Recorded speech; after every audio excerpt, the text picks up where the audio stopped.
A very good morning to everyone. So, we are now moving towards our sixth chapter. All right, we are now moving towards our sixth chapter, which is a revision tour of MySQL and SQL. This is written chapter number 7 over here because I took the PDF of this book, which is our previous book without the deleted syllabus, and the book which had NumPy as chapter number 1. So that's why it is chapter number 7 written over here. So we are now moving towards our chapter number 6, which is MySQL revision tour. And in this chapter, what all things we are going to study about are introduction of what MySQL is, what is relational data model, uh, why MySQL, what is MySQL, details of MySQL, and how we can access the database in MySQL, how we can create table, how we can insert data, how we can make simple queries through select command, and creating tables with some of the constraints मतलब properties of MySQL, how to view a table's structure, how to insert data into another table, and modifying data in tables, deleting data from the tables, altering the tables, dropping the tables. There is one concept of joins as well as indexes. So these are all the topics that we are going to go through in this chapter. So let us first start with what is database. सबसे पहली बात, my SQL जो software है ये आप कह सकते हो एक डेटाबेस मैनेजमेंट सॉफ्टवेयर है. ठीक है, ये DBMS है, database management software. Now DBMS means database management software, और डेटाबेस को मैनेज करने वाला जो सॉफ्टवेयर होता है उसको हम बोलते हैं माई एसक्यूएल. ठीक है, तो ये जो माई एसक्यूएल है ये डेटाबेस को अगर मैनेज कर रहा है तो डेटाबेस होता क्या है, सबसे पहले तो हमको ये समझना पड़ेगा. So what is database? So a database is basically a computer based record keeping system, है ना. क्या होता है डेटाबेस सिस्टम? तो ये जनरली रिकॉर्ड कीपिंग सिस्टम को डेटाबेस कहा जाता है. जैसे कि आपका किसी वेबसाइट पे अकाउंट है, so your account will not be opened until you enter the right ID as well as the combined password with that ID, है ना. जो भी आपका आईडी है और उस आईडी से रिलेटेड जो भी आपका पासवर्ड होगा, जब तक आप वो नहीं डालोगे तब तक आप देखोगे कि आपका आईडी जो है, ईमेल आईडी, वो ओपन नहीं होगा. तो वहाँ पर वो सारी चीज़ें कंप्यूटर को कैसे पता चलता है कि इसका ईमेल आईडी ये है, इसका पासवर्ड यहाँ पर ऐसा होना चाहिए, तब जाकर मैच होगा, मैच होने के बाद ईमेल अकाउंट खुलेगा. तो ये सारे के सारे रिकॉर्ड्स जो होते हैं, ये सारी की सारी डिटेल्स जो होती हैं, that are kept somewhere in one computer, one server computer, and where all these records are hold is generally known as a place which is database, है ना. तो रिकॉर्ड कीपिंग सिस्टम जो होता है उसको डेटाबेस कहा जाता है. सिंपल लैंग्वेज में इन्होंने बता दिया, रिकॉर्ड कीपिंग सिस्टम. ठीक है, वो होता है database. Now the collection of data usually referred to as database, है ना. तो रिकॉर्ड कीपिंग सिस्टम तो आपका ये डेटाबेस सिस्टम हो गया, और आप कह सकते हो कि कलेक्शन ऑफ डेटा, बहुत सारे डेटा का जो कलेक्शन होता है, अलग अलग डेटा का अलग अलग वेबसाइट्स पे जो कलेक्शन होता है, वो आप कह सकते हो कि it is called as database. ठीक है, यहाँ पर इन्होंने बताया हुआ है कि अगर टिपिकल फाइल प्रोसेसिंग सिस्टम होता तो क्या होता, permanent records are hold in various files. तो क्या होता, अलग अलग फाइल्स में डेटा को स्टोर किया जाता है ना. बट वहाँ पर क्या होता है कि क्योंकि आप हैंड रिटन फाइल्स या कुछ मैनेज कर रहे हो, तो वहाँ पर ऐसा हो सकता था कि कभी डेटा पहले से एंटर्ड हो और बाद में किसी और ने फिर से एंट्री कर दी. So duplication of data, that was one possibility, where that was one disadvantage that can be possible with the typical file processing system.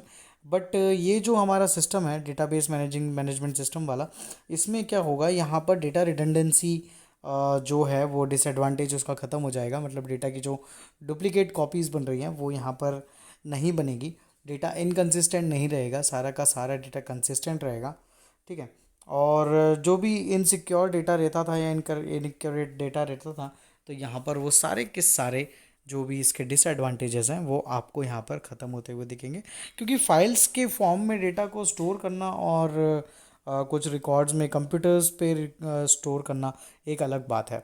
आपको मैंने बोला कि सन 2000 की जनवरी के सेकेंड वीक की एक फ़ाइल ढूंढ के दो, तो अब आपको क्या करना पड़ेगा, you have to look in to the cupboard where you have kept all the files of 2000. After that you have to search for January. Under the January as well, if you are having many collections of files, so you have to undergo checking of many different files, and then you will be able to find out the data I am asking about. But यहाँ पर चूंकि हम database management system का use करते हैं, तो यहाँ पर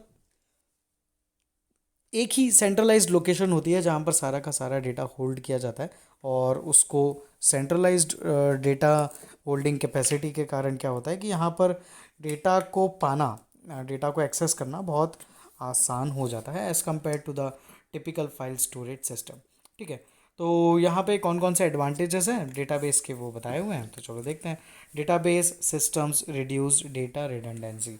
डेटा रिडंडेंसी को रिड्यूस करता है. मतलब कि क्या, रिडंडेंसी का मतलब है किसी चीज़ का रिपीट होना, डुप्लीकेट कॉपीज़ होना, तो वो डेटाबेस सिस्टम ऐसा होने से बचा लेता है. डेटा की इनकन्सिस्टेंसी भी यहाँ पर नहीं होती है, सारा का सारा डेटा यूज़फुल डेटा होता है. Databases facilitate sharing of data. यहाँ से हम इस डेटाबेस को कोई दूसरी वेबसाइट के साथ भी शेयर कर सकते हैं. दोनों का फ़ायदा, वेबसाइट को आपका डेटा चाहिए था, उन्होंने आपसे डेटा ले लिया, और आप लोगों ने उस डेटाबेस को देने के लिए भी कुछ प्रॉफिट कमा लिया, तो वो आपका फ़ायदा. तो यहाँ पर डेटाबेस का शेयरिंग भी हो सकता है, that is also easily possible. Databases enforce standards. यहाँ पर एक बेसिक स्टैंडर्ड है जिसको हर एक डेटाबेस रिकॉर्ड कीपिंग जो कर रहे हैं उनको उसको फॉलो करना पड़ता है. तो यहाँ पर एक स्टैंडर्ड सेट होने के कारण हर कोई अपने मन से कुछ भी कैसा भी डेटा होल्ड नहीं करवा सकता. There is some standard set. Alright, centralised databases can ensure data security. अब सेंट्रलाइज्ड डेटाबेस है, एक ही जगह पर सारा का सारा डेटा स्टोर्ड है, उसको हमने सिक्योर कर लिया, हमारा पूरा का पूरा डेटा सिक्योर हो गया. Integrity can be maintained using through this databases. है ना, एक ही जगह पर स्टोर्ड है तो वहाँ पर इंटीग्रिटी भी मेंटेन की जा सकती है. अगला जो टॉपिक है वो यहाँ पर दिया हुआ रिलेशनल डेटा मॉडल. अब रिलेशनल डेटा मॉडल क्या होते हैं, तो ये इन्होंने बताया हुआ. A data model refers to a set of concept to describe the structure of a database. है ना, किसी डेटाबेस के स्ट्रक्चर को डिफाइन करने के लिए जो भी कंसेप्ट होते हैं उनको डेटा मॉडल कहा जाता है. हम यहाँ पर ये जो हमारा डेटाबेस है, ये डेटाबेस हमारा रिलेशनल डेटा मॉडल है. ठीक है, ये रिलेशनल डेटा मॉडल है, मतलब कि यहाँ पर अलग अलग टेबल्स से रिलेशंस शो की जा सकती हैं, अलग अलग डेटा टेबल्स पे, डेटास पे वर्क किया जा सकता है. तो ये एक रिलेशनल डेटा मॉडल का कंसेप्ट होता है.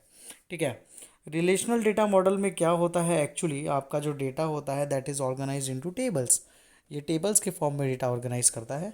और टेबल्स के फॉर्म में डेटा ऑर्गेनाइज करता है मतलब रोज़ एंड कॉलम्स के फॉर्म में डेटा ऑर्गेनाइज करता है. ठीक है, तो ये रोज़ एंड कॉलम्स के फॉर्म में डेटा को ऑर्गेनाइज करता है. और इन टेबल्स को रिलेशंस भी कहा जाता है. ठीक है, टेबल्स को रिलेशंस भी कहा जाता है, इसलिए रिलेशनल डेटाबेस मॉडल है. ऑलराइट, अब यहाँ पर सारी चीज़ें इन्होंने बताई हुई है कि कौन कौन सी डिफरेंट टर्मिनोलॉजीज़ होती हैं यहाँ पर. तो ये टर्मिनोलॉजीज़ हमारे लिए बहुत इंपॉर्टेंट है. तो रिलेशन मतलब हमने बोला टेबल. ठीक है, domain, this is the pool of values from which the actual values appearing in a given column are drawn. है ना, जैसे कि मैंने बोला कि खंडवा का जनवरी से लेकर दिसंबर तक के टेम्परेचर का डेटा, तो ये मैं कहीं से तो लूँगा, तो जहाँ से लूँगा दैट विल बी डोमेन. है ना, जहाँ से मैंने इन वैल्यूज़ को उठाया है वो मेरा डोमेन कहलाएगा. जो भी एक एरिया होगा, जो भी एक पोजीशन होगी, जो भी एक लोकेशन होगी जहाँ से मैं डेटा को उठाऊँगा उसको बोलेंगे कि वो डोमेन है. ठीक है, टपल, टपल रो और रिकॉर्ड, मैंने लास्ट ईयर भी आपको बताया था. टपल, रो और रिकॉर्ड तीनों एक ही चीज़ होती हैं. टपल को रो भी बोलते हैं, रो को रिकॉर्ड भी बोलते हैं. ठीक है, तो ये आपको ध्यान रखना है, टपल, रो और रिकॉर्ड. ठीक, कॉलम्स को हम क्या क्या बोल सकते हैं, तो कॉलम्स को हम एट्रीब्यूट बोल सकते हैं. ठीक है, तो ये आपको ध्यान रखना है, कॉलम्स को एट्रीब्यूट भी कहा जाता है. ऑलराइट, दो टर्म्स हैं जो generally externals usually come and they ask for this question, what is degree and what is cardinality. This is an important question that is generally asked. It may appear in your board exams or it may be asked to you in view of the practical exams. Viva के time आपसे पूछा जा सकता है degree क्या होती है और कार्डिनलिटी क्या होती है with reference to tables MySQL, है ना, विथ रेफरेंस टू डेटाबेस। तो आप लोगों को पता होना चाहिए डिग्री क्या होती है। डिग्री मतलब आपके रिलेशन में, अगर मैं पूरी टेक्निकल बात करूं तो आपके रिलेशन में, रिलेशन मतलब टेबल, आपके रिलेशन में कितने नंबर ऑफ एट्रीब्यूट्स हैं। एट्रीब्यूट्स मतलब कॉलम्स, है ना, ये हमने देखा ऊपर अभी। एट्रीब्यूट्स मतलब कॉलम्स। आपके टेबल में, आपके रिलेशन में जितने भी नंबर ऑफ एट्रीब्यूट्स होंगे उनको कहा जाएगा डिग्री। 5 कॉलम्स हैं तो आपके टेबल की डिग्री होगी 5। ठीक है। Similarly there is one more term which is cardinality. Cardinality का मतलब होता है कि कितने नंबर ऑफ टपल्स हैं आपके रिलेशन में। अभी आपने कॉलम्स की बात करी थी, अब जितने नंबर ऑफ रोज आपके रिलेशन में होंगे, आपके टेबल में होंगे, उसको हम बोलेंगे कार्डिनलिटी। सो ये आपको बिल्कुल याद रखना है कि कार्डिनलिटी क्या होता है और डिग्री क्या होता है। व्यू, व्यू लास्ट ईयर में मैंने आप लोगों को बताया था। एक बड़ा सा टेबल है मेरे पास, उस बड़े से टेबल में से अगर मैं मेरे काम का कुछ डेटा उठाता हूँ, कुछ मेरे काम के डेटा को मैं डिस्प्ले करवाता हूँ एक अलग स्क्रीन पर, तो ये जो डेटा बनकर आया ये एक्चुअली ये डेटा था नहीं, ये इस बड़े से टेबल का एक छोटा सा पार्ट है जो मुझे यहाँ पर देखने को मिला है ना। तो ये जब कभी ऐसा होता है, बड़े से टेबल के एक छोटे से पार्ट को जिसको आपने आपकी रिक्वायरमेंट के अनुसार आपने डिस्प्ले करवाया है, तो ये जो एक वर्चुअल टेबल क्रिएट होता है इसको बोला जाता है view. This type of virtual table that generally gets created is called as a view. Definition यहाँ पर हम देख लेते हैं. It is a virtual table that does not really exist in its own right but is instead derived from one or more underlying base tables, है ना. तो ये भी आप लोगों से एक्सटर्नल्स पूछ सकते हैं कि व्यू क्या होता है डेटाबेस के रेफरेंस में. तो आपको पता होना चाहिए व्यू मतलब एक वर्चुअल टेबल होता है और वो वर्चुअल टेबल एक्चुअली एग्जिस्ट नहीं करता है, बट वो डिराइव किया गया है कुछ डेटा से और हमारी रिक्वायरमेंट के अनुसार उसको डिस्प्ले करवाया गया है. नेक्स्ट थिंग इज़ प्राइमरी की. प्राइमरी की हमने लास्ट ईयर भी देखी थी. आप कह सकते हो कि कुछ ऐसे आपके टेबल में जो कॉलम्स हैं, जिन कॉलम्स में यूनिक वैल्यूज़ हैं, उसको बोला जाता है प्राइमरी की. ठीक है. जैसे कि रोल नंबर, एक क्लास में एक बच्चे का रोल नंबर 1 है तो और किसी बच्चे का रोल नंबर 1 नहीं हो सकता. That means this is a primary की, जहाँ पे यूनिक वैल्यूज़ होती हैं, रिपीटिंग वैल्यूज़ नहीं होती हैं. मोबाइल नंबर की बात करूँ तो हर बच्चे का मोबाइल नंबर अलग होगा. ठीक है. तो मोबाइल नंबर अलग अलग हैं मतलब ये भी क्या है, ये भी एक यूनिक कॉलम है, कोई मोबाइल नंबर्स रिपीट नहीं होंगे. सिमिलरली ऐसे ही हम बात कर सकते हैं और भी बहुत सारी चीज़ें. ईमेल एड्रेस, एड्रेस, बहुत सी चीज़ें हो सकती हैं जो कि सबकी एक जैसी नहीं हो सकती. तो जितने नंबर ऑफ़ यूनिक एट्रीब्यूट्स होंगे आपके टेबल में उनको आप बोलोगे कि वो प्राइमरी की कहलाता है. पर एक चीज़ ध्यान रखना कि जिनको यूनिकली आइडेंटिफाई कर सकते हैं वो प्राइमरी की बन सकता है, पर हर टेबल में एक ही प्राइमरी की होती है. आपने अगर रोल नंबर को प्राइमरी की बना दिया तो the others are not will not be counted as a primary key, but they were just a candidate of becoming a primary key, है ना. नेक्स्ट कंसेप्ट है कैंडिडेट की, वही जो मैंने अभी शब्द बोला. ठीक है. All attribute combination inside a relation that can serve as a primary key, है ना. जैसे कि मेरा टेबल है, मेरे इस टेबल में रोल नंबर का कॉलम है, फ़ोन नंबर का कॉलम है, ईमेल आईडी का कॉलम है.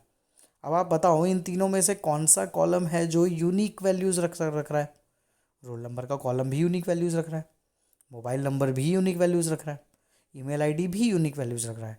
All the three columns that are mentioned in my table are all capable of becoming a primary key. But as we all know, only one of the column can become the primary key. तो जैसे मैंने roll number को primary की बना दिया तो मेरे जो बचे हुए 2 कॉलम्स रहेंगे they will not be a primary key but they will be called as candidate key. Why they will be called as candidate key? Candidate key का मतलब ये होता है कि प्राइमरी की बनने के जो जो दावेदार हैं, है ना, प्राइमरी की बनने के जो जो दावेदार हैं. कब? प्राइमरी की बन जाने के बाद. प्राइमरी की बनने के जो जो दावेदार हैं प्राइमरी की बन जाने के बाद उनको कहा जाता है कैंडिडेट की. Alright. all the attributes and all attribute combination inside a relation that can serve as a primary key are candidate key, as these are candidates for primary key position, है ना. प्राइमरी की बनने के हकदार तो थे, है ना, दावेदार तो थे, बट हमने किसी और को प्राइमरी की बना दिया, तो बचे हुए जो प्राइमरी की बनने के हकदार थे उन सबको प्राइमरी की ना बोल के कैंडिडेट की कहा जाता है. ठीक है, sorry, the next topic, sorry, this is done. The next definition which is given two is alternate की. व्हाट इज अल्टरनेट की? तो अ कैंडिडेट की that is not primary key, है ना.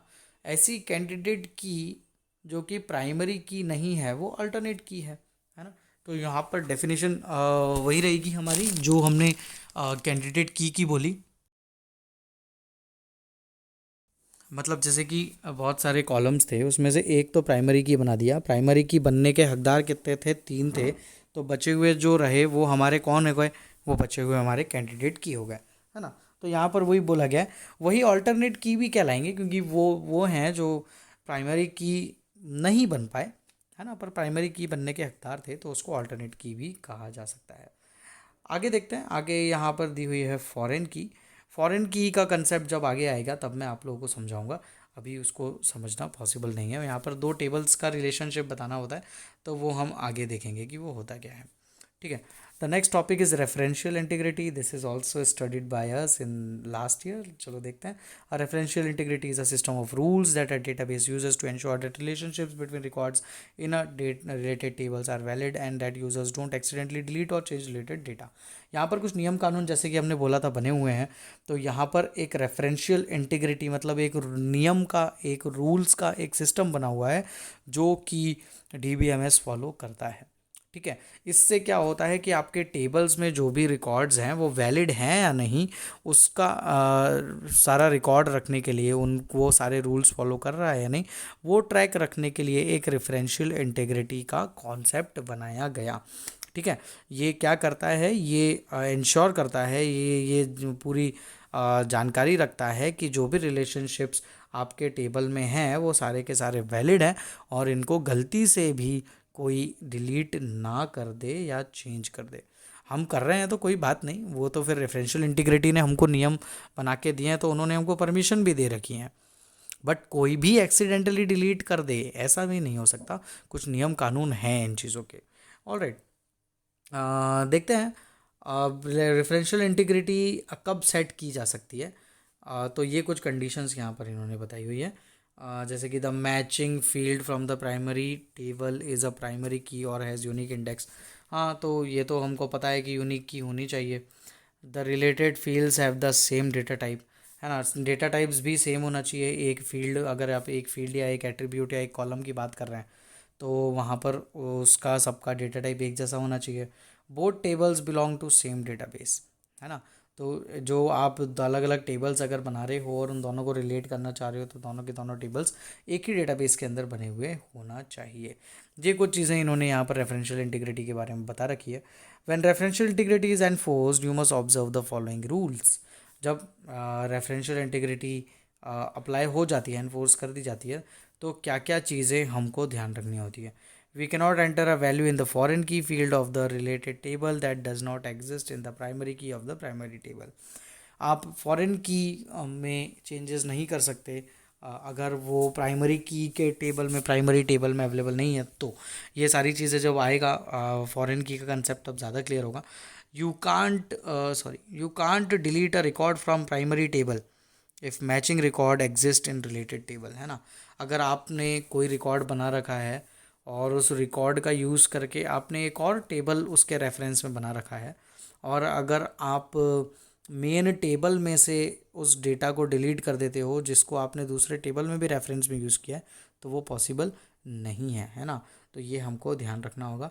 अगर वो रिलेटेड डेटा कहीं पर यूज़ हो रहा है तो वो एरर दे देगा कि this data is used at different places, आपके अलग अलग टेबल्स में ये यूज़ हुआ है, are you sure you want to delete, ऐसा करके. You can't change a primary key value in the primary table if the record has related records. ठीक है. प्राइमरी की के टेबल में कोई भी वैल्यू उसको चेंज नहीं किया जा सकता अगर उसको हमने दूसरे टेबल में भी यूज़ किया हुआ है. ठीक है. तो ये कुछ चीज़ें हैं जो हमको याद रखनी है. यहाँ पर इन्होंने MySQL के बारे में बताया हुआ है कि माई एसक्यूएल क्या है और माई एसक्यूएल ही क्यों। तो माई एसक्यूएल ही इसीलिए क्योंकि माई एसक्यूएल जो है ये ओपन सोर्स सॉफ्टवेयर है। ओपन सोर्स के बारे में मैं आपको ऑलरेडी बता चुका हूँ। ओपन सोर्स का मतलब होता है जो कि फ्रीली अवेलेबल है इंटरनेट पर डाउनलोड के लिए। तो वो जो चीज़ें इंटरनेट पर फ्रीली डाउनलोड के लिए अवेलेबल होती हैं उनको बोला जाता है ओपन सोर्स सॉफ्टवेयर्स। ठीक है, ना तो इनका आपको कुछ चार्ज पे करना पड़ता है, ना तो कोई आप लोगों को सॉफ्टवेयर डाउनलोड करते टाइम पे करना पड़ता है, ना ही आपको मंथली कुछ पेमेंट करना पड़ता है, ना ही आपको कोई ईयरली पेमेंट करना पड़ता है। मतलब free to use and free to edit ऐसे जो सॉफ्टवेयर होते हैं उनको बोला जाता है ओपन सोर्स। इसको mysql.org नाम की वेबसाइट से डाउनलोड किया जा सकता है। mysql के अंदर बहुत सारे फीचर्स हैं हमारे पास, जैसे कि स्टोर करना, मेंटेन करना या डेटा को एक्सेस करना। ठीक, MySQL is fast, reliable, scalable alternative to many of the commercial RDBMS available today।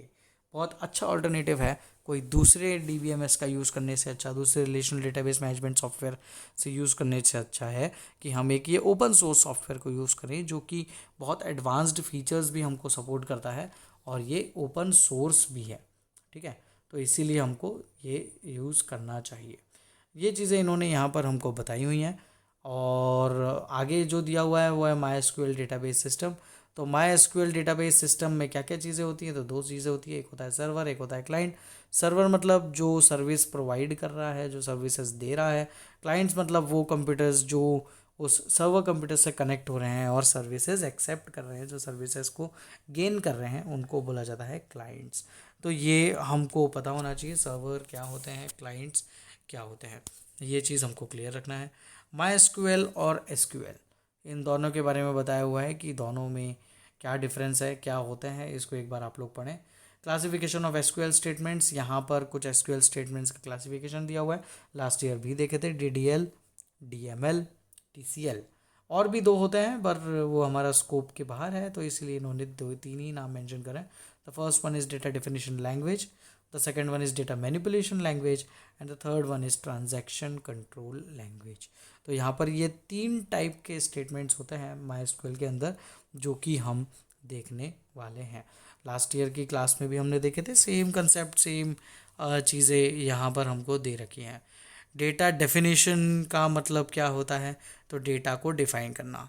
तो डेटा को डिफाइन करने के लिए हमारे पास कौन कौन सी कमांड्स हैं, तो हमारे पास है create, alter, drop. These are the three commands which are available for us which can define the database, define the table।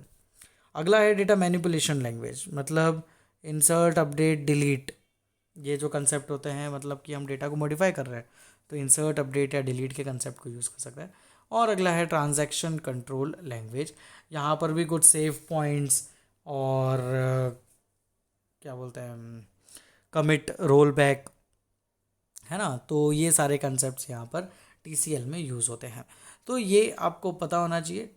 DL मतलब जब कभी हमको टेबल्स को डिफाइन करना होता है तो उस समय पे हमको DDL यूज़ करना होता है। डेटा में कुछ चेंजेस करने होते हैं, डेटा इंसर्ट करना होता है, डेटा डिलीट करना होता है, डेटा मॉडिफाई करना होता है टेबल्स के अंदर, तो आप लोग को DML का इस्तेमाल करना पड़ता है। और TCL एक बताया हुआ है जहाँ पर हम अलग अलग कमांड्स का यूज़ करके कुछ और क्या कह सकते हैं, परमिशंस प्रोवाइड करेंगे हमारे प्रोग्राम के ऊपर, तो वो हम TCL से कर सकते हैं। Commit, roll back, save points are the example of TCL। Next है कौन कौन से common types of data types हैं, तो सॉरी ये हम नेक्स्ट क्लास में देखेंगे, आज के लिए इतना सफिशेंट है। So students, thank you so much for today's class. जितना आज पढ़ा है एक बार इसको रिवाइज ज़रूर करें and then we will move further to the next topic। All right, so thank you students, see you in the next class।